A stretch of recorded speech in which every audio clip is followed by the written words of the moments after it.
Hi, my name is JRobinson, and I'm the elementary counselor for the Hillmar Unified School District. I'm also a member of the behavior support team, and over the next few days, we're going to be sharing some videos with you guys about how to help set up your home for distance learning. So if you haven't already seen it yet, we've sent out a document called the 5 Essential Practices for Distance Learning. Today, I'll be going over the first 2 essential practices. So the first essential practice that I'll be talking to you guys about today is maximizing structure. This basically means creating a daily schedule for your home, a very consistent schedule, and also having routines and procedures set in place before you start distance learning in your home.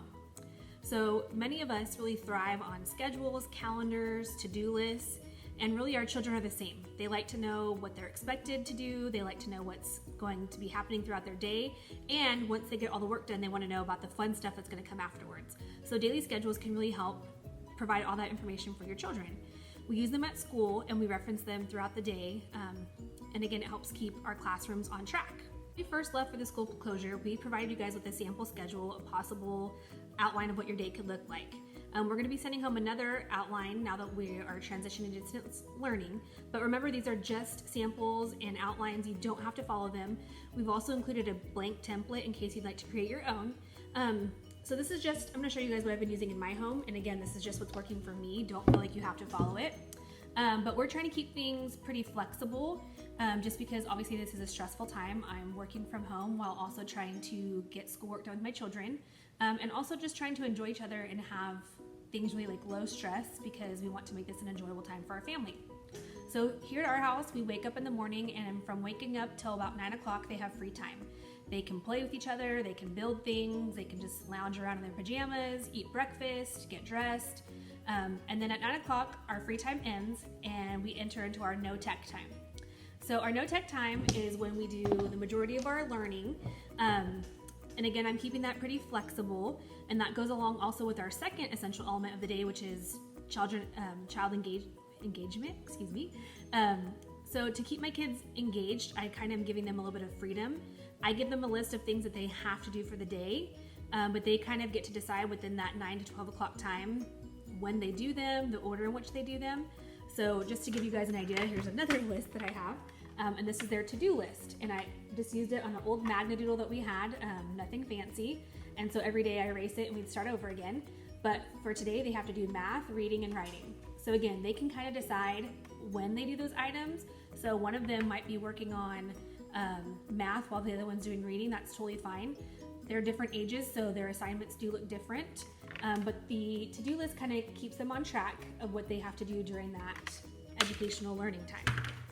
Now, I also give them the choice of not doing work during that time and just kind of playing and building and learning, well, playing and building, having fun. But if they don't finish their schoolwork during that time, when it comes time to our lunchtime and free time, they still get to have lunch, obviously, and they can run around and play outside, but they cannot have any kind of access to technology. So that's kind of how I'm using the schedule in my home. So again, don't feel like you have to do the exact same thing, but I'm using just really simple things like whiteboards, Magna-Doodles. You could even just do it on a piece of paper.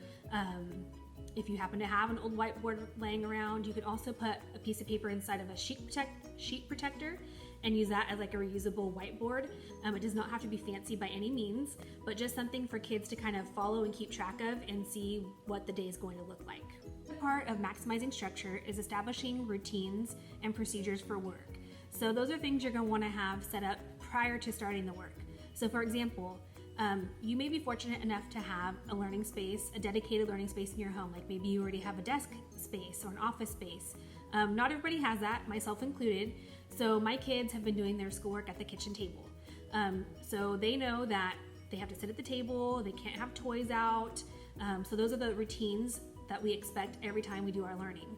So this is tricky, I know, myself included. I'm having a hard time because usually at home they do a lot of playing and have a lot of free time, and now we're making the transition to distance learning, and they're having to learn a whole new set of routines and procedures. So again, just having those conversations with your children before you get to work so that they know this is a structured learning environment. We have some really clear expectations, and that's what it needs to be while we're doing our learning. The other thing I wanted to talk to you guys about today is child engagement. Child engagement is your child's ability to stay focused and engaged on a given task. some of this is outside of our control. For example, age. A 5-year-old is going to have a much shorter attention span than a 5th grader. But it's important to have a good idea of how long your child can stay focused. And if you're not sure, we sent out some guidelines, some general guidelines by age in the packet that we sent out. But you can also contact your child's teacher for more information in this area. So if you have a 5th grader who is required to read independently for 30 minutes every day, for some kids, that'll be easy. They can focus and sit and read for 30 minutes. But for some kids, they might need that task broken up into smaller chunks. So one thing you can do is set a timer for maybe 10 to 15 minutes and have the child read independently for that first chunk. And then at the end of the time, they can take a break, maybe have a quick snack, ask them about what they just read, and then you can go on to the next interval. So chunking things into smaller portions is helpful for any age group, no matter how old the child is. And in addition to taking into consideration a child's age as far as their engagement, you can also think about how interested they are in a topic. So if I were to ask my son to write a paper on ballet, he probably wouldn't be too interested in doing that. He doesn't know anything about ballet. It's not something that he would prefer to do. But if I said he could write me a paper on soccer, he would be super interested in that. So incorporating interests to help keep kids engaged is another highly motivating strategy that you can use. In addition to allowing children to incorporate their interests in their writing pieces, for example, you can also let them choose which subjects they would like to work on first. So earlier I showed you guys this Magnadoodle, and again, this is what I write down our to-do list on. And so I let my kids pick which subject they'd like to complete first. This kind of gives them more motivation to get it done, and they feel like they have some say in what their day looks like. So that can be really highly motivational. Also, say for example, there's multiple parts of their math, like maybe a worksheet and some online learning. Some kids love online learning but don't care for worksheets as much. So you can say, well, first you need to do the worksheet and then you can switch over to the online learning. So you use part of their assignment as a motivation to get to the other half. I hope you guys found the information regarding child engagement and maximizing structure to be helpful.